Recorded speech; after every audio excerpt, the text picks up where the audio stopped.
सो है guys, welcome back to my to videos. तो इस वीडियो में दोस्तों डिस्कस करने वाले हैं यहाँ पर दीपक नाइट्रेट लिमिटेड को। अगर आपने दीपक नाइट्रेट में इन्वेस्टमेंट कर रखा है तो ये वीडियो आपके लिए काफ़ी ज़्यादा इन्फॉर्मेटिव रहने वाला है।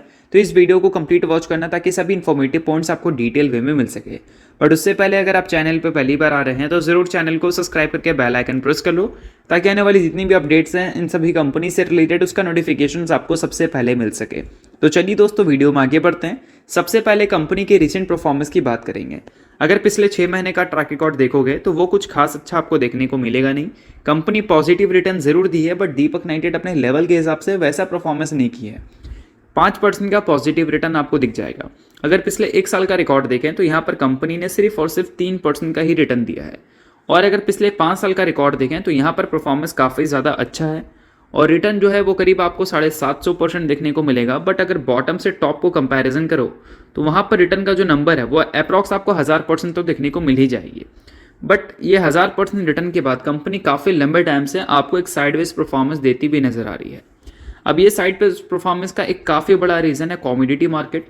कमोडिटी मार्केट में काफ़ी ज़्यादा फ्लक्चुएशन हमें देखने को मिला है पिछले कुछ सालों में, जिस वजह से जितनी भी केमिकल कंपनीज हैं वो उस लेवल का परफॉर्मेंस नहीं डिलीवर कर पाई है जिस लेवल का परफॉर्मेंस डिलीवर किया करती थी।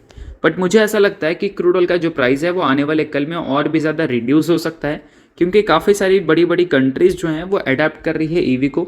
अब ईवी मार्केट को कैप्चर करता है तो डेफिनेटली क्रूड ऑयल से जो डिपेंडेंसी है वो काफ़ी ज़्यादा रिड्यूस हो जाएगी। तो ये एक काफ़ी बड़ा प्लस पॉइंट हो सकता है जितनी भी केमिकल कंपनीज़ हैं उनके लिए।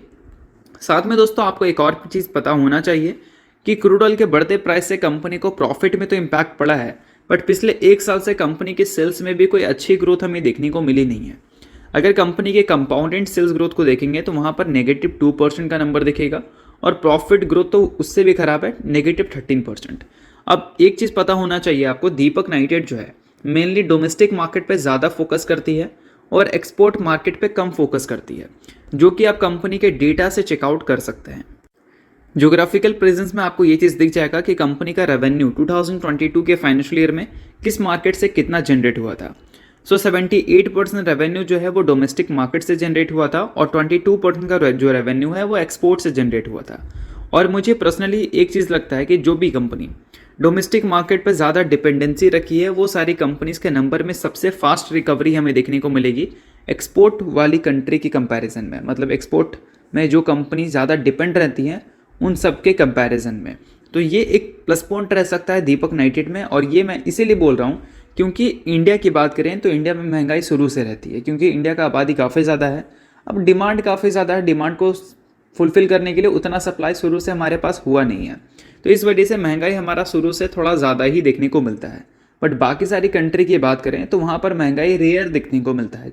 अभी आपने देखा था कि यूके में 40 ईयर्स आपको हाईएस्ट इन्फ्लेशन देखने को मिला था, यूएस में भी सेम सीन था।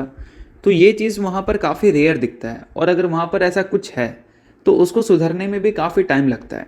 और जब तक महंगाई कूल डाउन नहीं होगा तो डिमांड रिकवर करेगा नहीं, और डिमांड रिकवर करेगा नहीं तो कंपनीज के नंबर में भी रिकवरी आना मुश्किल है। बट अभी जो ये नंबर है वो थोड़ा सा चेंज हो चुका है। कंपनी का जो प्रेजेंस है वो डोमेस्टिक मार्केट में पहले तो 78% हुआ करता था बट अभी ये नंबर और भी ज़्यादा इंक्रीज हो चुका है। लेटेस्ट जो कंपनी ने अपने Q2 के नंबर को पब्लिश किया वहाँ पर हमें एक चीज़ देखने को मिली कि कंपनी ने Q2 में 81:19 के रेशियो में रेवेन्यू जनरेट किया है। इसमें 81% जो रेवेन्यू है वो कंपनी को डोमेस्टिक मार्केट से मिला है और 19% रेवेन्यू जो है वो एक्सपोर्ट मार्केट से मिला है। Q2 में कंपनी ने 1437 करोड़ रेवेन्यू जनरेट किया था डोमेस्टिक मार्केट से और 341 करोड़ का जो रेवेन्यू है वो जनरेट किया था एक्सपोर्ट बिजनेस से।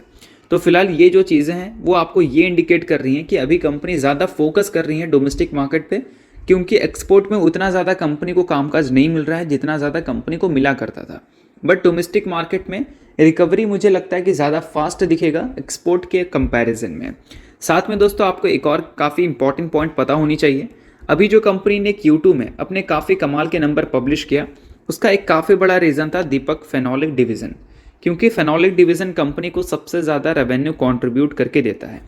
आप इससे ही अंदाज़ा लगा लो कंपनी का जो AI सेगमेंट है एडवांस इंटरमीडिएट्स का, तो वो फर्स्ट हाफ FY 2024 में टोटल रेवेन्यू जो कंट्रीब्यूट करके दिया वो 1389 करोड़ था, जो कि ईयर ऑन ईयर बेसिस पर अगर कंपैरिजन करें तो वहाँ पर डी ग्रोथ हमें देखने को मिली। बट वही अगर दीपक फेनोलिक डिवीज़न की बात करें तो वहाँ per year on year basis पर 16% की ग्रोथ हमें देखने को मिली है और ये एक काफ़ी बड़ा प्लस पॉइंट देखने को मिला है दीपक नाइट्रेट के साइड से। साथ में कंपनी ने बताया है कि कंपनी विटनेस कर रही है कि दीपक फेनोलिक डिवीज़न का जो डिमांड है वो अब काफ़ी ज़्यादा इंक्रीज हो रहा है, तो ये भी एक कंपनी का प्लस पॉइंट आप बोल सकते हैं। साथ में कंपनी ने ओवरऑल सेगमेंट को लेकर एक कमेंट्री की है और वो कमेंट्री ये है कि कंपनी का डिमांड जो है वो नॉर्मलाइज हो जाएगा Q4 FY 2024 से। तो क्लियर इंडिकेशन है कि Q2 जो कंपनी का देखने को मिला उसके आसपास ही Q3 हमें देखने को मिलेंगे और Q4 से जो कंपनी का नंबर होगा वो ऑन ट्रैक आ जाएगा, यानी कि 250 करोड़ 300 करोड़ के आसपास का प्रॉफिट कंपनी रिपोर्ट करेगी और उसके बाद नेक्स्ट फाइनेंशियल ईयर यानी कि FY 2025 कंपनी के लिए काफ़ी ज़्यादा अच्छा रहने वाला है। अब ये अच्छा इसलिए भी रहने वाला है क्योंकि कंपनी ने काफ़ी सारा जो पहले कैपेक्स किया था उसका जो कमीशनिंग है वो कंप्लीट हो जाएगा इसी फाइनेंशियल ईयर।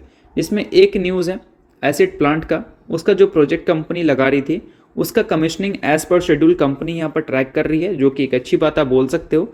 साथ में कंपनी ने यहाँ पर बताया है कि ब्राउनफील्ड प्रोजेक्ट जो कंपनी ने लगाया था किस चीज़ के लिए, तो वो चीज़ों का नाम आपको यहाँ पर मेंशन दिख जाएगा और उसका जो प्लांट है वो भी कमीशनिंग हो जाएगा आने वाले कुछ महीनों में। ये भी चीज़ कंपनी इंडिकेट कर रही है और ये जो सारा कमीशनिंग है वो जैसे कंप्लीट होता है तो इमीडिएट तो कंपनी इसको शुरू नहीं करेगी, बट कमीशनिंग कंप्लीट होने के बाद 1 से 2 महीने बाद कंपनी उस प्लांट को रन करना शुरू कर देगी।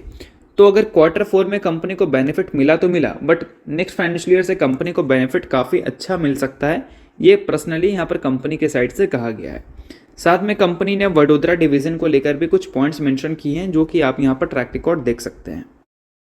दोस्तों अब बात कर लेते हैं कंपनी के टेक्निकल्स की। तो रिसेंटली अगर देखा जाए तो ये इंपॉर्टेंट ट्रेंड लाइन को कंपनी ने ब्रेकआउट किया था विथ हाई वॉल्यूम्स या फिर बोल सकते हैं डिसेंट वॉल्यूम्स के साथ, बट उसके नेक्स्ट ट्रेडिंग डे कंपनी में एक गिरावट भी देखने को मिली। तो हो सकता है कि कंपनी में आने वाले कुछ दिनों तक आपको गिरावट देखने को मिले और जिस इंपॉर्टेंट रेसिस्टेंस को कंपनी ने ब्रेकआउट किया उसको कंपनी वापस से रिटेस्ट कर सकती है। साथ में अगर मान लो कंपनी रिटेस्ट ना करके ऊपर ही जाती है तो कंपनी को 2262 पे एक काफ़ी क्रूशल रेसिस्टेंस मिलेगा जहां पर कंपनी जाकर रिटेस्ट कर सकती है और उसका अगर कंपनी ब्रेकआउट करती है तो फिर कंपनी आपको 2400 तक के लेवल्स पे जाती हुई नजर आएगी।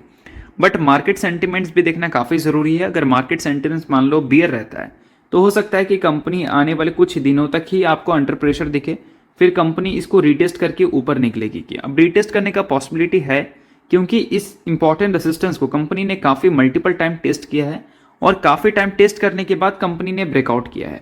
तो हो सकता है कि कंपनी रिटेस्ट करके ऊपर जाए और अगर रिटेस्ट नहीं करती है तो किस लेवल तक जाकर कंपनी रुक सकती है, तो वो लेवल है 2262 का। तो इस लेवल पे भी आप कंपनी के शेयर को फोकस में रख सकते हो या फिर अगर कंपनी नीचे आती है तो नीचे भी कंपनी के शेयर को आप एग्रेसिव बाइंग कर सकते हैं। अब देखा जाए तो दीपक नाइट्रेट दिख तो रही है आपको साइडवेज मूवमेंट पे, बट पिछले कुछ टाइम से दीपक नाइट्रेट का जो ट्रेंड है वो ओवरऑल हमें एक बुलिश पैटर्न ही इंडिकेट कर रहा है। और बुलिश पैटर्न है तो इसका मतलब है कंपनी में जब आपको सपोर्ट दिखता है तो कंपनी के शेयर में इन्वेस्टमेंट कर सकते हैं। ये चीज़ मैं आपको हमेशा सपोर्ट के टाइम मतलब सपोर्ट में इन्वेस्टमेंट करने का रिकमेंड मैं हमेशा उस टाइम करता हूँ जब कंपनी बुलिश पैटर्न पे दिख रही होती है, ना कि बियरिश पैटर्न पे। काफ़ी सारे लोग क्या करते हैं कि जब कंपनी लोअर हाई और लोअर लो क्रिएट कर रही होती है तो वहाँ पर कंपनी जो लो क्रिएट कर रही है वहाँ पर कंपनी के शेयर को खरीदते जाते हैं, बट वो एक बियरिश पैटर्न है तो कंपनी में गिरावट कहाँ तक होगा इसका आइडिया किसी को नहीं होता है। तो इस वजह से आप वहाँ पर सपोर्ट को ना ट्रैक करके कंपनी से निकलने की कोशिश करो। बट यहाँ पर कंपनी में तेज़ी है जो कि आप देख रहे हैं, तो यहाँ पर जब कंपनी सपोर्ट पे अवेलेबल मिलती है तो कंपनी के सपोर्ट को ग्रैब करने की कोशिश करो। तो चलिए दोस्तों ये वीडियो यहीं तक था। ऊपर तो वीडियो आपको अच्छा लगा वीडियो लाइक कीजिए, पहली बार सब्सक्राइब कीजिए। वीडियो निकले बहुत बहुत शुक्रिया।